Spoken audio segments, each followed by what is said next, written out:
rapport au discours du président, vous l'avez suivi peut-être avec nous. Qu'est-ce qu'on peut retenir de ce discours? Mais ce qu'on peut retenir, c'est que le président de la République nous a présenté un Sénégal flamboyant à l'extérieur, mais a omis de dire que quand même c'est un pays divisé en interne. Et c'est ça le paradoxe sénégalais. Ça veut dire que notre pays est le 7e contributeur de l'ONU, notre pays intervient pour stabiliser la sous-région, alors qu'à l'intérieur de notre pays, enfin, on a l'impression que le pays est divisé parce que l'opposition et le pouvoir ne se parlent pas. Mais à mon avis, l'élément le plus important du discours, c'est quand le président de la République instruit aux forces de défense et de sécurité pour la protection des ressources naturelles. Vous avez tous lu avec Yahya Jammeh le pillage systématique de la forêt casamançaise. Et c'est ça qui fait dramatique. Ça veut dire que l'armée du Sénégal parvient à gagner la guerre en Casamance et puis que notre pays perd la bataille avec la déforestation, avec enfin des gens qui pillent nos forêts. L'autre élément le plus important, sur l'implication de l'armée pour la protection des ressources naturelles, notre pays va être bientôt un pays pétrolier. Et quand on dit pétrole, on dit enfin voilà, explorer le pétrole en mer, des trucs comme ça. Ça demande aussi qu'on renforce les capacités navales de notre armée. Et à mon avis, c'est l'élément le plus important. Et puis, aussi protéger les ressources naturelles, c'est aussi protéger notre asiatique. Chaque jour, comme vous voyez, et puis, avec la raréfaction du poisson, les pêcheurs sénégalais vont souvent en Mauritanie, en Guinée-Bissau. Donc, il faut que le peu de ressources qui nous reste, que c'est une question de sécurité nationale et de survie nationale, que le Sénégal se donne les moyens de protéger le peu de ressources naturelles qui nous reste. Je pense que c'est une bonne chose que le président implique l'armée en la matière. L'autre élément le plus important, qui est très important aussi, le président nous apprend qu'aujourd'hui, en termes de fichier électoral, il y a l'État escompté avoir 4 millions d'inscrits. Aujourd'hui, l'État du Sénégal a 5 600 000 inscrits. Ça veut dire que c'est très simple, ça veut dire que ce pays est composé de citoyens.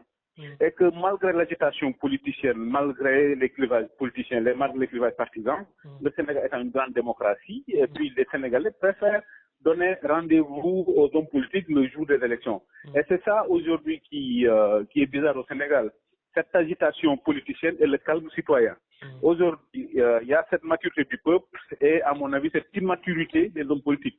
Aujourd'hui, les Sénégalais savent que finalement, tout débat doit se trancher par les élections. C'est pourquoi on n'entend pas beaucoup les Sénégalais dans les querelles politiciennes. Et à mon avis, toute la classe politique devrait réfléchir sur le fait qu'on est aujourd'hui 5 600 000 inscrits. On attendait 4 millions d'inscrits, on a 1 600 000 électeurs de plus. Les hommes politiques devraient réfléchir sur à peu près de 2 millions de nouveaux inscrits, qui sont-ils, que représentent-ils et qu'est-ce qu'ils comptent faire.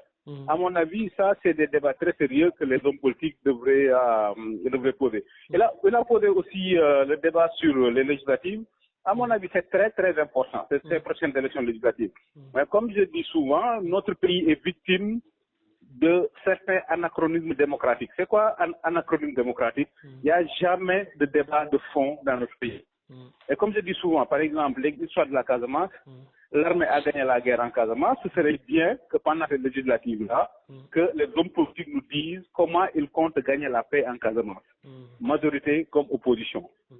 Mais pour avoir un véritable débat sérieux, il faut que le pays sorte des anachronismes démocratiques, qu'on pose enfin le véritable débat. C'est quoi anachronisme démocratique? Quand Y'en a marre veut manifester et que ça devient une polémique. À mon avis, les polémiques au Sénégal ne doivent plus porter sur les marches, mais sur la mobilisation. Est-ce que Y'en a marre a mobilisé 1 million ou pas? À mon avis, c'est là où doit porter la polémique. Mais est-ce qu'on va autoriser la marche de Y'en a marre, les provocations inutiles des gens du gouvernement qui demandent des manifestations?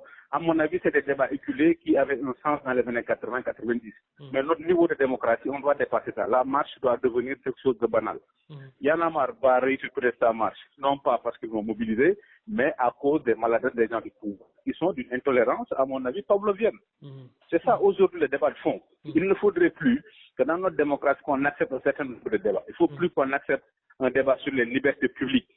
Parce que l'alternance de Macky Sall, l'alternance de Wade est un pour des libertés publiques. Donc, dépassons le débat sur les marches, passons le débat sur les fichiers électoraux et pour les prochaines législatives, exigeons qu'il y ait un débat sérieux pour les gens qui veulent gouverner le pays. Grand, peut-être une question, c'est par rapport à l'appel du président. Il a lancé un appel aussi pour que tout le monde puisse venir travailler avec lui. Non, mais ça c'est pas démocratique. Un être humain normal a deux poumons pour réfléchir, a deux poumons pour respirer.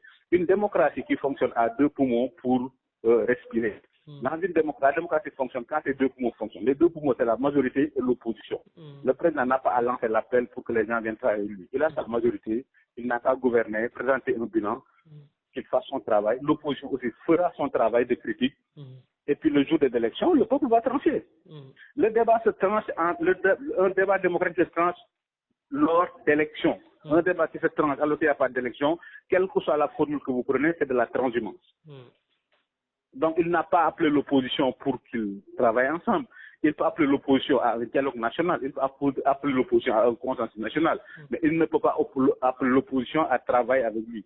Dans une démocratie, il y a ce qu'on appelle la division du travail. Pour que la démocratie fonctionne, il faut que les deux poumons fonctionnent. Les deux poumons, c'est la majorité et l'opposition. Si dans ce pays, il n'y a plus d'opposition, ça devient comme du soviétique. D'accord. Merci, grand. Merci, merci. Merci, Dieu.